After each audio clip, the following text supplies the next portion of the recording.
Monggo. Dalam badhe sering individu maupun umum bareng gitu. Monggo nggih. Individu maksudnya begini nggih.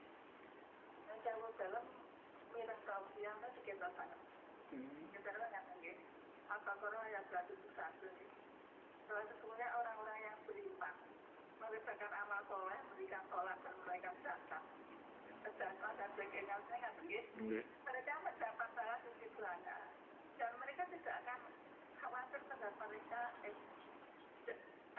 tidak akan khawatir ya terhadap mereka yang mereka itu maksudnya akan kesalahan dan sebagainya itu dan tidak pula mereka bersedia dan mereka dalam minate selain apa itu akhirnya di sini demikian itu juga pernah mereka tahu bahwa insya Allah sedangkan dan zakat itu selain wajib pada sholat dan sebagainya amal sholat dan sebagainya orang beriman mereka sakitnya merasakan waktu 3 minggu yang lalu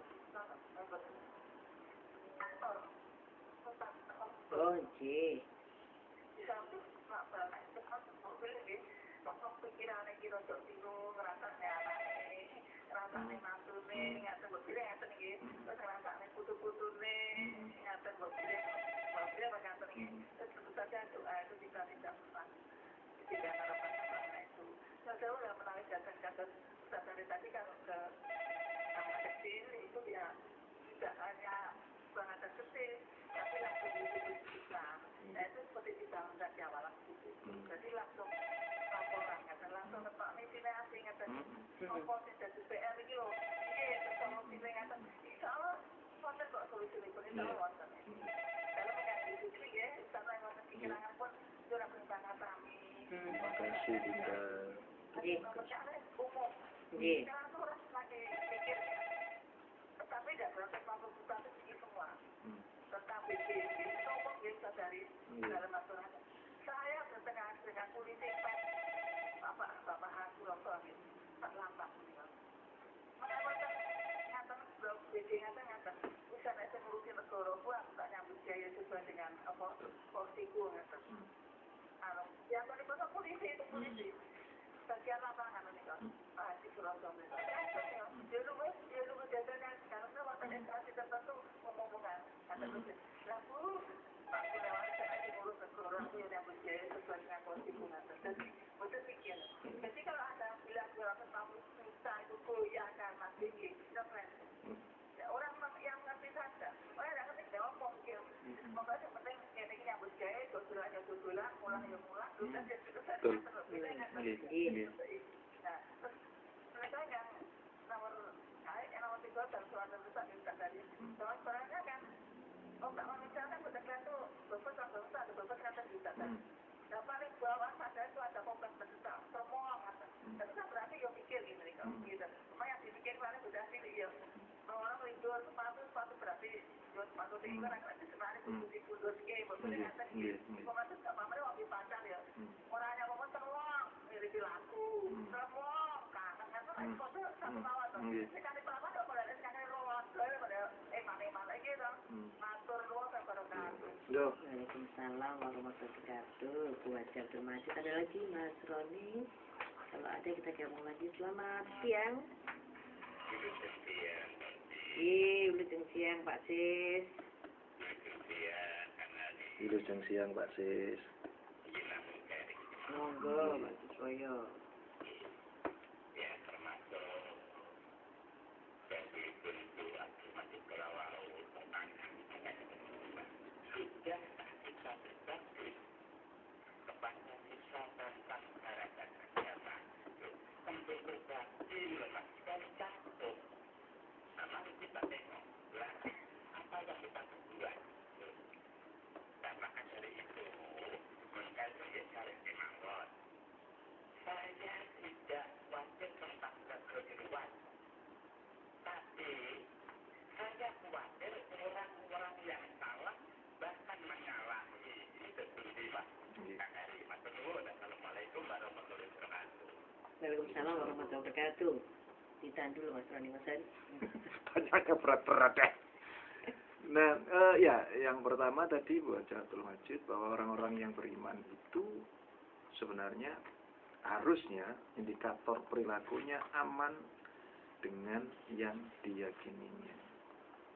Iman itu kata dasarnya alif, mim, dan nun. Iman, aman. Kemudian kalau dia merasa aman, maka dia bisa menjalankan amanah dengan baik. Oleh karena itu, dia akan digelar al-amin, itu orang yang dipercaya. Nah, iman adalah orang yang yakin dengan keyakinannya, tentrem dengan apa yang diyakini, menyambung dengan apa yang disampaikan oleh Mbak Marijan, ya. Nah, kemudian tidak cukup dengan hanya orang yakin dengan dan aman dengan keyakinannya, tetapi dia karena sebagai makhluk sosial harus mampu memberikan perilaku amal saleh. Amal saleh itu perbuatan saleh. Saleh itu kata dasarnya saluha, artinya datangnya itu hanya memberikan kebaikan bagi orang lain. Jadi karena dia merasa aman dengan yang diyakininya, dia bergaul dengan masyarakat, kehadirannya hanya mendatangkan kebaikan bagi orang lain. Bahkan perginya pun mendatangkan kebaikan bagi orang lain. Kalau sudah seperti ini, maka bagi diri orang itu tidak ada yang perlu dicemasi, tidak ada yang perlu dikhawatiri. Apa sing arep tak khawatir nih, wong aku wis yakin pangeran niku wis menehi dalan. Wis ana garise. Wis ana garis tangane, meskipun ada campur tangan, tapi saya yakin garis tangan Tuhan itu tidak salah. Campur tangan kuwi mung sak dermo jalaran saka dadine garis tangan gitu yang kayak dalang aku. Nah, campur tangan manusia itu sebenarnya merupakan salah satu cara Tuhan untuk mengantar orang tersebut sampai kepada garis tangannya. Di mana aku ora wedi ben aku sekarang dikuyo-kuyo, ben aku biarin saja gitu, karena Tuhan tidak tidur.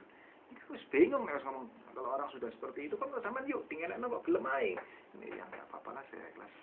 Toh percuma saya harus ini, orang juga hanya bisa melihat, tapi saya yakin pangeran tidak tidur. Kemudian yang kedua, bahwa sebenarnya yang dituntut oleh kita kalau seluruh ini yang berkaitan dengan kadang-kadang kita sumpek itu mikiri barang sih nggak perlu dipikir gitu. Dudu urusannya dipikir sampai mumet gitu ya. Akhirnya ya capek-capek dhewe wong sing nglakone lho drenges, guyang, guyu ya kan. Awake dhewe melok puyeng, ditambah melok komentar, melok sumpek. Otak kita ini coba dibedah ya kan. Isinya paling banyak itu informasi-informasi yang nggak jelas, yang tidak ada hubungannya dengan kita. Gosip. Maju, cantik, mundur, cantik, bres, ini dileng-eleng terus saya kan. Sopo, bojone sopo, saya ini kenangan masa lalu dengan sarung. Dileng, kok ada ngeleng-eleng aku kalian. Nah, jadi kita memasukkan informasi-informasi yang karena hubungannya Mbak Weda terus dipikiri. Lebih lagi nih misalnya jodoh di Pulau Soro kepikiran, itu tambah susah mana. Mau ikut sinetron kok mau pikiri gitu kan ya. Pernah. Iya, wis kok bengi wayahe ngene, sik ta. Dek, kok bengi iki aku iki kabeh ana jamuan makan sampe tak gak iso tak jodoh sih. Wis gawane komputer sak TV nih gitu kan. Repot. Jangan bilang pengalaman pribadi. Nah. Saya materi mulai awal Novia sampai terakhir apal kan gitu ya. Novia, Joda, Sakuntala, Sakuntala Fisik, Joda, apa wingi dia kumpul di situ.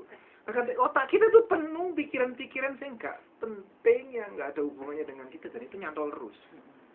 Kedua, otak kita ada kan perilaku kita dan ucapan kita. Seringkali ngumpulkan kalimat-kalimatnya orang penting-pentingnya, nggak penting itu. Kumpulin dari situ terus diomong noneng, tapi nggak dilakoni. Wah, jari ini iku ngene, jari ini ngene. Terus lakonan kapan? Jarimu dhewe ya apa? Nah, ini terjadi. Akibatnya kita pegel dengan urusannya kita sendiri. Ya kan? Padahal kalau Anda jadi petani, jadilah petani yang baik. Lagu boleh saya. Kalau jadi pelajar, jadilah pelajar yang baik dengan pelajar yang baik. Petani yang baik, mulai nyangkul tanah dengan standar sesuai pertanian. Aku gak ngerti untuk petani, kan? Kasih pupuk sesuai pertani dan lain sebagainya. Semua berjalan sebagaimana fungsi, menjalankan tugasnya masing-masing. Ya biarpun negara iki gedrek musak terus jarno iku sing ngurusi. Urusanmu iki wetenge anakmu saiki luwe. Ya apa carane? Bukan individu sebenarnya. Jalankan tugas kita dengan yang baik, maka sistem itu akan berjalan dengan baik. Coba kalau sekarang mata itu ingin berfungsi sebagai telinga, rusak. Kuping ingin berfungsi sebagai tangan, rusak. Maka kalau tangan berfungsi sebagaimana mestinya tangan, mata berfungsi sebagaimana mestinya mata, tubuh ini bisa berjalan dengan baik. Inilah Bu yang saya pikirkan memang benar sebenarnya. Kita tidak perlu terlalu banyak ribut dan resah karena memang segala sesuatu itu ada peran yang harus dijalankan masing-masing. Ya kita berdoalah orang-orang yang berperan itu bisa memberikan tugasnya masing-masing. Tidak ada yang ngurusi sendiri-sendiri gitu ya. Ya, kita berdoa mudah-mudahan mereka bisa menjalankan tugasnya dengan baik. Nah, sebenarnya gue yang nggak perlu ruwet-ruwet mikir. Iku diputus apa, diputus apa, diputus iku, putusan iku. Ya tetep panjenengan sesuk iku kudu ngumpulno duit kayak blonjo kayak. Iya kan? Iya. Nah, kalau itu panjenengan sik ribut ketambahan sumpek barang gak jelas, ketambahan sumpek informasi gak jelas. Ya Allah urip soro kok digawe soro gitu kan ya. Itu nomor 3 apa tadi ya, Bu? Yang umum ya, yang berfungsi umum, aku lali malah ya. Yang Pak ini, Pak siapa? Mahasiswoyo. Oh, yang subconsciousness tadi. Jadi bahwa ya ketika seseorang tidak bisa mengkomunikasikan, tidak bisa bereaksi, tidak bisa membalas kepada anak kecil yang kepingin ngomong matur, kepingin tuku sepatu rawani karena dibentak-bentak, dia akan nek jarene wong Jawa iku diendapkan. Diendapkan di alam bawah sadar. Makanya saya bilang kepada para orang tua, jangan membuat anak itu ketakutan dan cemas. Umpamanya mojok jepiping di pinggir lawang karena dia takut. Dia tidak berani ngelawan, gak bisa ngomong, tapi disimpan di alam bawah sadar, dan ini akan berpengaruh terhadap perkembangan psikologinya di masa mendatang. Jadi banyak pada hari kesehatan jiwa kemarin, tahun yang lalu itu cukup banyak. 1 dari 4 orang itu gejala sakit jiwa 1, 2, 3, 4 sakit jiwa semua. Jangan-jangan saya gitu. Juga seperti itu. Nah, artinya nanti saya khawatir 1 di antara 2, wah repot ya kan. Jadi makin tinggi karena pengalaman masa lalu yang tidak enak. Yang mengendap ya? Yang mengendap. Karena dia tidak berani mengkomunikasikan.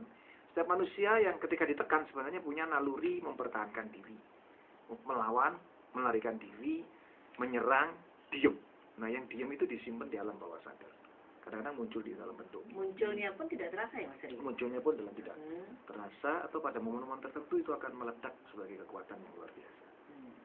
Itu yang Pak Siswoyo tadi kan sudahkah kita berbakti pada nusa, bangsa dan agama, kemudian tidak khawatir dengan apa tadi kekeliruan. Ya, bagaimana kalau itu berkaitan dengan kekeliruan orang lain? Yang pertama, kalau kita punya kewenangan. Jadi kalau saya sebagai area district manager, kemudian ada kru saya, supervisor maupun salesman, supervisor maupun petugas saya salah, saya tidak boleh hanya sekedar memberi saran. Ya memang harus diberi saran pertama, tapi tidak cukup. Maka saya harus mengambil kewenangan yang saya punya. Contoh? Ya kalau dia misalnya sampai curang, aturan main di perusahaan yang mereka curang harus keluar. Saya tegasi dia harus keluar di dalam perusahaan. Karena kalau orang salah bisa diperbaiki, tapi kalau sudah ada bakat kriminal dan curang, tidak bisa diampuni. Misalnya seperti itu. Maka di saat itu saya sebagai pemimpin perusahaan atau area district manager, tidak cukup hanya memberikan saran, tetapi memberikan kewenangan. Contoh paling gampang lah, gak usah ngel-ngel. Tadi RT. Kalau ada orang 24 jam gak lapor, parani. Ditanya kenapa gak pakai menyerahkan KTP 2 kali 24 jam. Kalau ada kamar kos-kosan, ada anak laki-laki bisa masuk, cegah. Panggil bapak kosnya. Ini aturan di keluarga kita tidak mau. Sebenarnya yang ngelawan dijak warga ya bukan dikepui bareng, tapi diluruskan. Gak cukup mangkai saran. Gak ilong ini tenggara kampung busuk. Seru. Tapi bagaimana tugas Anda sebagai orang yang berkewenangan? Nah, kalau Anda tidak punya kewenangan, yang kayak saran, lawak iku sopo, kamu mecat-mecat aku kan begitu kan? Ya kan? Kayak ngasih saran. Nah, kalau kita bukan termasuk itu, kita orang yang tahu, lantas bagaimana? Dudui iku Pak Wan kayak dudui. Iku memberitahu. Dudui iku memberitahu, ya kan? Dudui. Nanti memberi tutur.